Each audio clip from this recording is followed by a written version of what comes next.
Hey friends, it's been a while. Welcome back to my channel, guys. The last video I made was a bit rough. I was in a very dark place when I made that video. I was getting help, but I was still not where I am today. So I feel like I owe it to you guys, especially after that video. I got a ton of DMs, which I'm going to emphasize, out of my DMs, guys. You guys don't understand that commenting is everything. Commenting and liking is what's going to help me in this YouTube journey that I'm on. But anyway, I feel like I owe it to you guys to make another video, you know, to just catch you guys up and just inform you and give you guys tips on what has helped me, whether, you know, you are battling D-MER. And if you don't know what D-MER is and you haven't seen the last video, I'm going to link it up here. Quickly, D-MER is when you get depression only when you are breastfeeding. Like, literally, I could be in such a good mood, super happy-go-lucky, laughing, and the minute that my daughter latches on and begins to release milk, immediately my mood just changed, and it was just really bad. And then it began to take over me. Like, it wasn't even only when I started it wasn't even when I breastfed. It got to the point where it was just throughout my day. And then I realized I was going through postpartum depression, postpartum anxiety. My therapist was amazing. I'm no longer seeing her, but she really did help me a lot. And if it wasn't for her and the community of sisterhood that I have, if it wasn't for her and the community that I'm in right now, my sisterhood, my team, my girls, I don't know where the heck I would be. So yeah. The purpose of this video is to share with you guys, and I have my list because I wanted to make sure that I shared key things that really, really have helped me. So yeah, whether you're someone that battled D-MER or you're just a person that's going through something, you're a mother and you have lost yourself, because that honestly is what happened with me. I feel like I lost myself in motherhood. Motherhood just became my identity. I wasn't me anymore. I was just Katie and Ariella's mom, and then that was it. Like, I wasn't even a wife. I put everything to me came secondary. It was all on the back burner, and that's honestly probably what affected me the most. So hopefully this video helps you. I know that these things are helping me, and I know I'm going to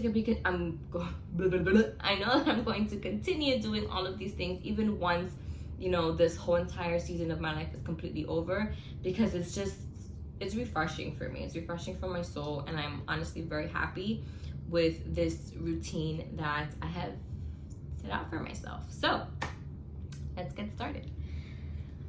So the first thing I do is my mornings. I wake up early. I wake up before the girls. I was waking up before at 4 o'clock in the morning. I know, dramatic. But I found that when I did that at 5 o'clock p.m., I was done. Like, my body was done. I was shut down. I couldn't keep going. So I spoke to my sister-in-law, who is my mentor. She told me, maybe you should stop waking up at 4. Maybe you should try 5:30 or 6. And honestly, that literally changed the whole entire tone once I did that.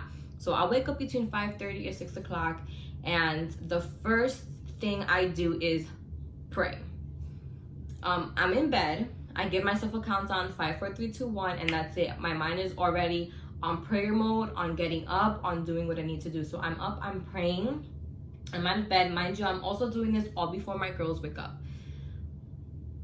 What you do before your kids wake up, or what you do before you start your day, is setting the tone for the rest of your day. If you're someone that you get up 5 minutes before you gotta go to work and you're scrambling, you're like, oh my god, I gotta go. Like, you're already setting the tone for your day, and you should never do that. Make sure that you have time for yourself in the morning. Like, you know, you get yourself together, put some makeup on, have a nice, well-balanced breakfast,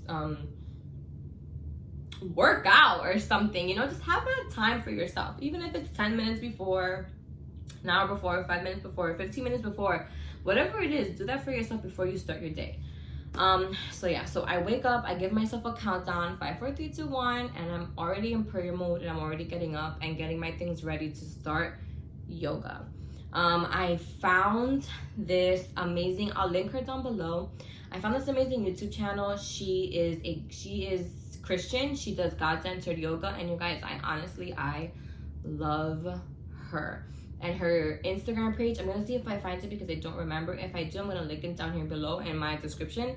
But I love her page. I love how she really centers God.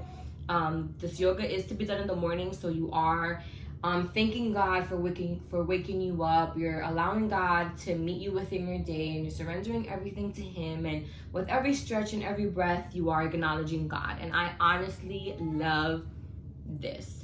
Right after my yoga, I believe it's like for 10 or 15 minutes, I don't remember. I do this. Right after that, I do God-centered meditation. Again, I'm going to link that down below. It is 20-minute guided God-centered meditation. My husband is really good at meditating now. He does not need it to be guided. I do. And guided meaning there's a voice in the back telling you when to breathe, telling you what to think about, and saying thank you to God. And I love this because my mind tends to wander a lot. And she will actually acknowledge this in the video. She said, you may find that your mind has wandered and you're thinking about certain things, and it is okay. And what I love the most is there's a part where she reassures me, God is not angry with you. What He sees is the intent of you doing this. And I love that. I'm just like it's amazing. Like I highly recommend it if you're like an anxious person, if you honestly don't know how to quiet your mind and you just want God to be the center of everything, do this video. Like I promise you, it is life-changing. So right after my yoga and my meditation, I come up to my office, which is where I'm sitting right now, and I read my Bible. I do read a chapter. Like right now I'm reading Luke, which I've read thousands of times, but that book is honestly, it's the best book. I love that book. Well, every single book in the Bible is the best book, but I love that book. But what I've also been doing is I've been reading a book in Proverbs every single day. So as you know, the book of Proverbs has 31 books, so you can read one every day. And I love it because the book of Proverbs is a book of wisdom. And I need lots of wisdom, like lots of wisdom, especially on how to be a mom and how to, speak. I do tend to speak I'm very authoritative with the way that I talk. I am a very emotional person. And not emotional in the sense that I cry a lot, but an emotional in the sense of I get very excited when I speak, and I get very like I talk. I don't know if that makes sense. Like I'm trying to soften the way that I speak. So I do love the book of Proverbs. I highly recommend you read it. I'm reading it every single day for this year. Every single day, every month, I'm reading it every day because I need it. I need the wisdom that's in that book. I need to learn to apply it. A lot of times, we go through things and we forget what we read and we let our flesh take over, and that has to stop. So I will be reading that book every day. A chapter in that book every day. After I do that, I do journal. I have a prayer journal. I honestly love this. Yes, I pray in the morning, but I'm more of like thanking God for my day. Thank you for waking up. Thank you for my kids. Thank you for my house. These are like little affirmations. I'm so happy and grateful for my home. I'm so happy and grateful for my husband. Like these are little affirmations that I do, prayer style. And then my journal is more of my actual prayer. Like I love writing my prayers out because I can always go back later and see the progress I've made or see how God answered a prayer. And I just love this. This is where my obsession with journals began. I have a whole bunch of journals, like a whole bunch. I started journaling, I want to say way before I was married. So I want to say when I was like 19, around like 19, 20 years old. And I have every single journal I have from when I first started up until now. And I remember talking to my husband, I want to say maybe like last month, And he was like, you should really get back to that because that's something that you honestly enjoyed. And I'm so sad that I actually stopped. He was absolutely right. I love journaling. I love getting my thoughts out on pen and paper. I love writing. And I just love seeing on paper the progress that I've made. So that's something that has helped me. Another thing that has helped me is lists. Lists are my life. Before I go to bed every day, I make a list of the things that I did not accomplish that day. So if I put on a load of laundry and I put it in the dryer and I didn't fold it, that's on my list. Or if I forgot, or not that I forgot, if I didn't get to put on another load of laundry, that's on my list. If I didn't complete the dishes, that's on my list. If I didn't meal prep, that's on my list. If I didn't, whatever it is that I didn't do, that's on my list. And this helps me a lot. I feel like my day tends to get lost within my kids, and I do tend to forget a lot. So looking at the list constantly keeps me accountable of the things that I have to get done. Something else that I do, but I don't do this in the morning, I do it throughout my day, because pretty much once I hit my list and I begin doing chores around the house, my kids are probably already up. So something that I do throughout my day is listen to personal development. Whether it's a book, whether it's a video on YouTube, it's always personal development. I love personal development because it helps me unlearn and relearn, in the sense of, not everything I know, is right.